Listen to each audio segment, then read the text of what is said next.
তেরোতেও একটা আইন আছে, তাহলে আমরা শুধু আইনে ফিরে করবো।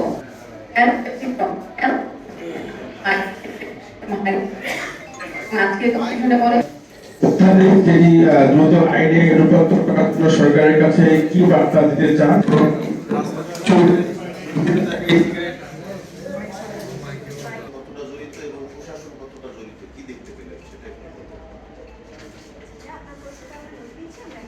সম্মেলন তো শেষ হয়ে গেল।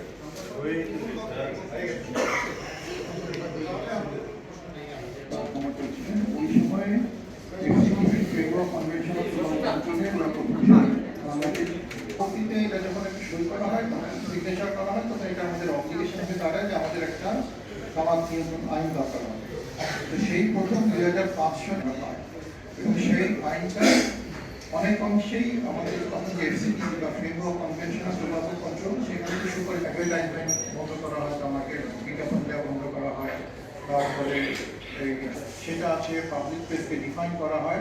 সেই সময় আমরা 2005-এ এই আইনটা পেয়েছি এবং পরবর্তীতে সেখানেও ধূমপান একেবারেই কমে গিয়েছে এবং এটাতে মানুষ কিন্তু দুভাবে উপকৃত হয়েছে। একটাতে আমাদের তামাকের যে হার ছিল 2000 জর্দা, সাদা পাতা, গুড় ইত্যাদিগুলো আমাদের প্রথম 2005-এর আইনে